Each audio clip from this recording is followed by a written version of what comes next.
In 1993, Robert Altman was coming off the success of The Player, which landed him a Best Director nomination at the Oscars and scored two other nominations. Working with another sprawling ensemble cast, he created Shortcuts, an intimate epic about various Los Angeles residents and their daily lives. The film won the Golden Lion at the Venice Film Festival and various critics' prizes, clearly positioned as one of the films of 1993 for cinephiles and for critics. But when it came to the Oscars, voters only nominated it for Best Director, with Altman becoming the rare lone Best Director nominee who was the sole representative for his film, joining a very limited group of directors like David Lynch, Martin Scorsese, and Federico Fellini to do so. So, how did it only land that Best Director nomination and fail to appeal to the broader Academy at large? Presenting for my consideration, Shortcuts.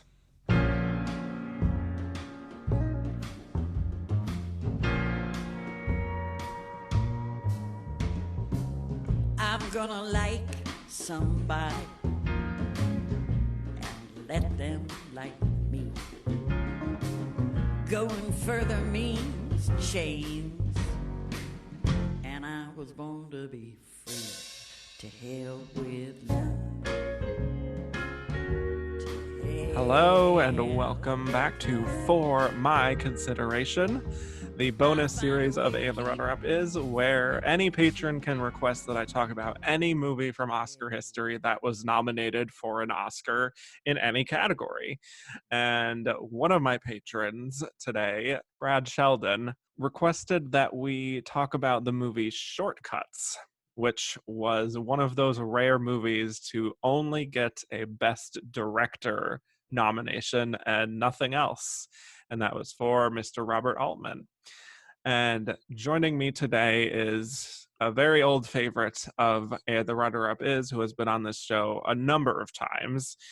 He has joined me 4 times on the regular show for There Will Be Blood for 2007, Reds for 1981, The Last Picture Show for 1971, The Treasure of the Sierra Madre for 1948, and then 2 episodes of On Second Thought about Lincoln and Babel. My colleague and friend at Gold Derby, Mr. Zach Laws.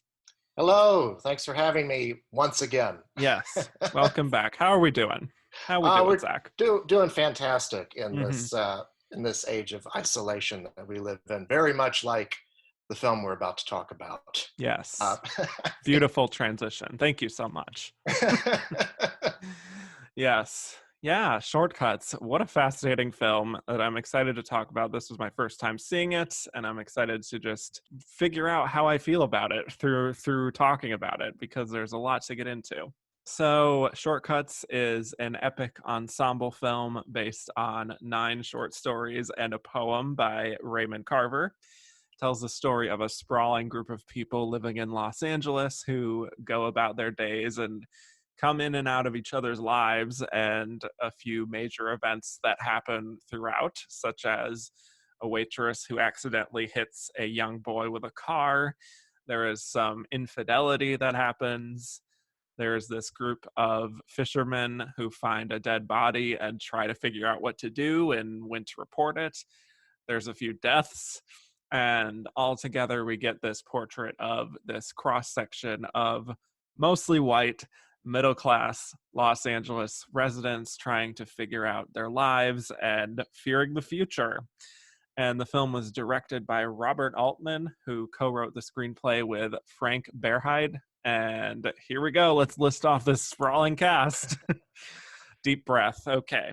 We've got Andy McDowell, Bruce Davison, Julianne Moore, Matthew Modine, Ann Archer, Fred Ward, Jennifer Jason Leigh, Chris Penn, Lily Taylor, Robert Downey Jr., Madeline Stowe, Tim Robbins, Lily Tomlin, Tom Waits, Frances McDormand, Peter Gallagher, Annie Ross, Laurie Sager, Jack Lemmon, Lyle Lovett, Buck Henry, and Huey Lewis.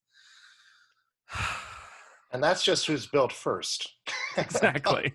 Yes. That's the principal cast. And Shortcuts made $6.1 million at the US box office, and it was nominated for one Academy Award, the first time I'm saying that, and it was Best Director. All right, Shortcuts. Let's talk about this movie that is not really available to stream anywhere in an official capacity. It is on Criterion, and of course, you can find it in certain corners of the internet, but we don't have to get into that. So yeah, Shortcuts. Zach, tell me your thoughts on this film. Well, this is a movie I've seen several times in my life. Funny enough, I think the first time I saw it was on like TNT or TBS as a teenager. Wow. So it would have been like an all-day experience with the commercial breaks. Yeah. And it was surprisingly not too butchered. I mean, there's a lot of nudity in this film and a lot of bad language that, you know, they found creative ways to blur out and substitute for my first viewing. But I feel like my first official viewing of this movie was when Criterion put out their initial DVD that contained the book with all the collections of the Raymond Carver's short stories and the poem that provided the basis for this. And so I feel like watching it on that DVD and also reading the accompanying book made up my official introduction to this film, which I've seen multiple times since then over the years, and just upgraded to the Blu-ray edition during Criterion's latest sale. But for me, this is my favorite kind of movie, which is, as you say, it's an intimate epic about people's lives. Much like Altman's 1975 masterpiece, Nashville. Yep. You can ask yourself, well, what is this movie actually about? Because nothing really happens in the traditional plot sense. You're just watching people go about their lives. And what you realize is that that is as compelling as anything else.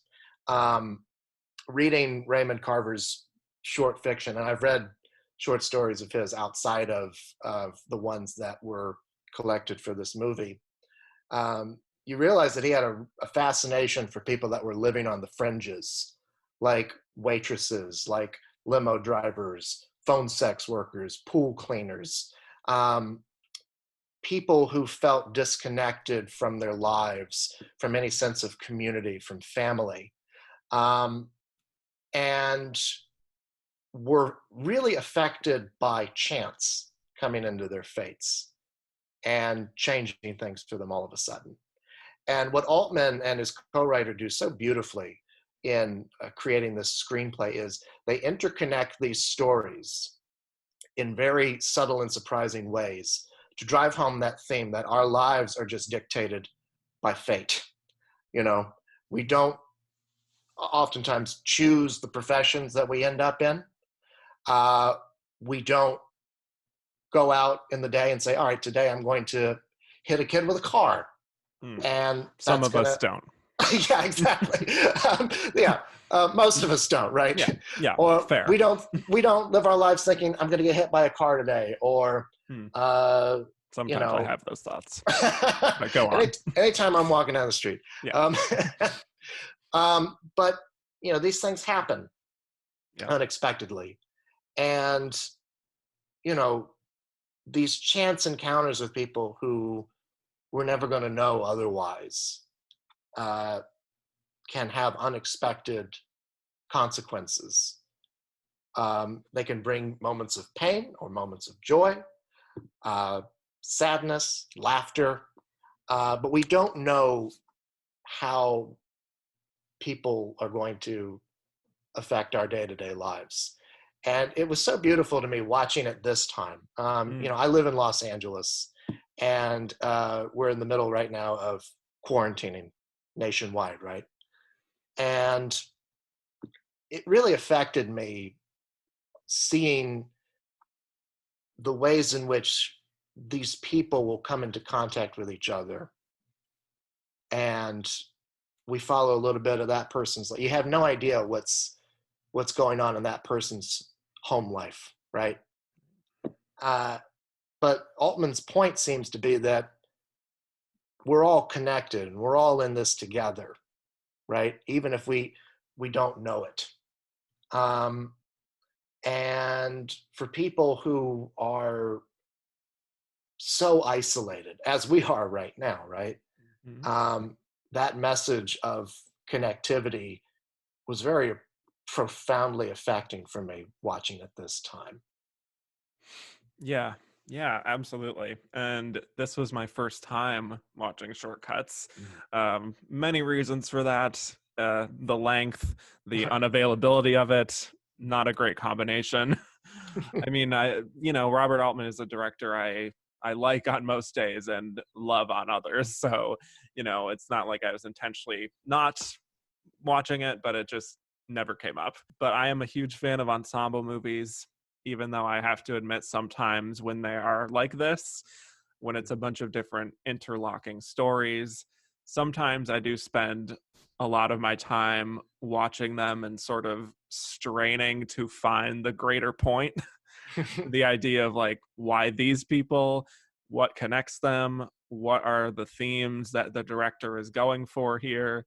And there were parts probably just in the beginning that I will admit where I really was kind of wondering where we were going with this, Mhm. because we're just following these ordinary lives almost to a fault. But it really is one of those films, I think, where seeing the whole picture, all 3+ hours of it, with all of the messy little details and lives just taken together at the end of those 3 hours, I think it just creates this amazing kind of tapestry, like you said, Zach, like Nashville. And it is also a time capsule of this specific point in time, the anxieties and just the general mood of a very specific geographical location in the world, but still feeling universal in some way. And again, these are just ordinary people. They're not saving the world or curing cancer or even, finding the love of their lives even.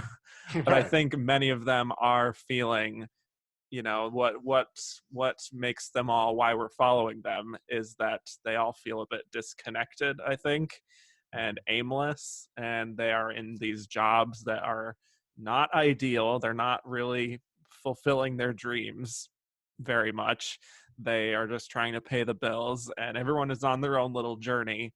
There's no protagonist, there's no antagonist. It's just everyone bumping into each other in a very busy city.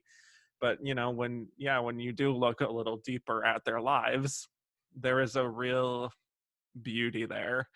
And when you have like Jack Lemmon going on a monologue about what led to him separating from his wife, or when you have Lily Tomlin and Tom Waits, like that relationship there, or the lounge singer Annie Ross talking about her own past, just these beautiful little moments where you're let into these ordinary lives.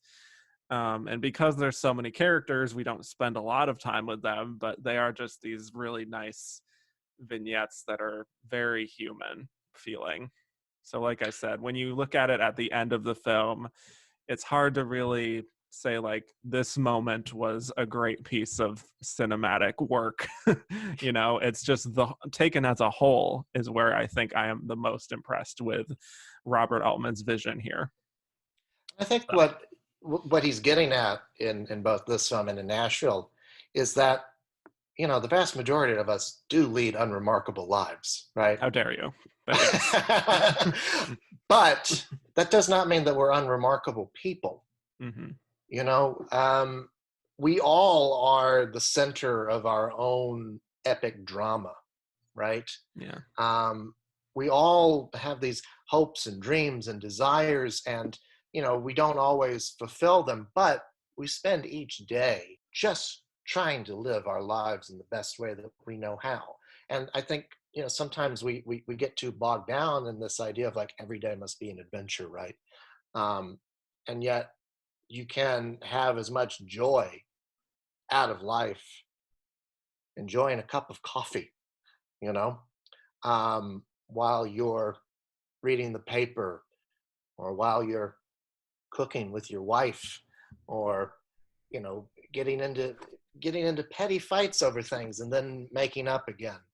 And that's what's so affecting to me about a movie like this, is that it takes the ordinary and makes it feel extraordinary. And we don't, you mentioned the runtime of this. I really appreciate it when a movie can take its time and justify an enormous runtime. I never notice how long this movie is whenever I watch it. I'm always surprised. Oh my God, we've only got like an hour left. Um, I Yeah. can't believe it, because I'm so invested in the lives of these characters, and there's such a specificity to each of to their homes and to their professions. We know so much about each one of them. We feel like we've known them since they were kids, and we're going to know them till the day that they die.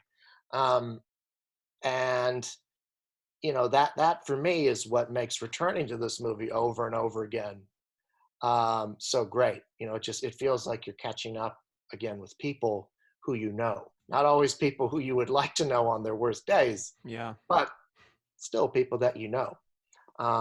And it's the same thing with something like Nashville, and obviously with the works of Altman proteges like Paul Thomas Anderson, Magnolia being Magnolia for sure. the Yeah. obvious Yeah. companion to this movie. Again, those are just people living on the fringes, ordinary individuals, and yet there's so much drama that's contained in our everyday lives because we are the center of our own universe. We are the hero of our own journey. Yeah, I think that's exactly right. I mean, when you mentioned that we don't always like these people, it reminds me of just this review, because I like to just look on Letterboxd to see what people who are first watching films are feeling about even older films like this. And there was one review, I don't remember exactly what they said, but they were basically like, I think I dislike every single one of these characters, and then gave it 5 stars. And I think that really encapsulates why this movie is kind of brilliant in its own way.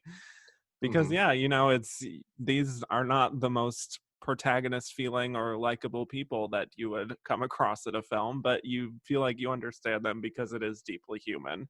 And I think you can see like this kind of a movie not resonating with a lot of more casual moviegoers, because they're like, nothing's happening. What's the point? These people are awful.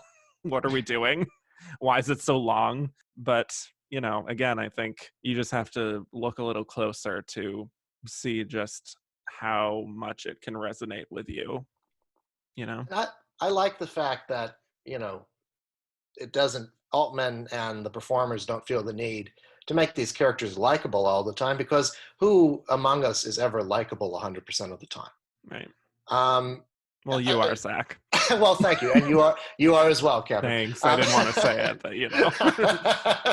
But I mean, we all have our faults, and we all have our worst impulses that can sometimes give into us, but we're all deeply human.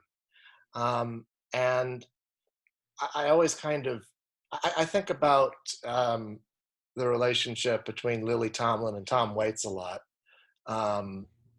That you have these two people, one's a waitress, one's a limo driver. They've both been beaten down by life. It's implied that he has had a really awful relationship with her daughter, played by Lily Taylor. And yet these two people who we see fighting constantly, we also see that, the love they have for each other makes up for those bad times. Should these two people be together? I don't know. Maybe not. He's drunk all the time. She's kind of down on herself. And yet then we also see that when he's sober, when she's in a good mood, there's this wonderful connection between the two of them. Yeah, they're just making it work, like you all can't of us. Explain it. Yeah. The Tim Robbins and Madeline Stowe characters, right? Mm-hmm. He's a scumbag who cheats on her. She loves to test him and just ask him questions to see what kind of crazy lie he's going to come up with. And then at the end of the movie, suddenly they're happy together. Right. Who can explain it? They're probably going to fight again. He's probably going to cheat on her again. But that's life, right? You Yeah. do the best that you can. And I think to bring it back to the Magnolia comparison, that has a lot of similarities with this movie. Kind of weird that I watched Magnolia before Shortcuts, just because Mhm. it's hard to like be like what influenced the other in my mind. It's just all kind of mixed up. But looking at that movie, I think that Paul Thomas Anderson was kind of trying to make it more feel like a traditional film in the sense of big weighty themes and big things happening, and big kind of like emotional catharsis in many cases, where we don't really have that here, you know. Well, it's they're two very different filmmakers, Yeah. and it's interesting how much a protege of Altman, Paul Thomas Anderson was, but also he's his own filmmaker, Yeah, right? of course. Altman was never in any of his movies. He was never known for big, grand gestures. Right. But what really struck me watching this movie is that I don't think Altman gets enough credit for his humanism sometimes, because he's so good at being playful and um, bending genre in interesting ways, um, and it's easy to chalk this movie up as being kind of cynical, and the people are unlikable, Hmm. and yet there's a deep humanity to the way that he views these characters, both in this film and in Nashville, and in most of his great movies. McCabe and Mrs. Miller is deeply moving. um, And Three Gosford Women, Park even has its moments of that. right? Yeah. Exactly. And I watched this movie, and parts of it just bring me to tears, Yeah. with how deeply felt the emotions of these characters are. And it's not it we don't always express our feelings in big operatic ways, and I think Altman is interested in you know exploring that humanism in ways that are more subtle, Yeah, right? Just more realistic. exactly, yeah. Thank you for listening to this preview of For My Consideration, a bonus series from And the Runner Up Is. If you liked what you heard and want to hear more, please go to patreon.com/andtherunnerupis and become a patron. Thank you for your consideration.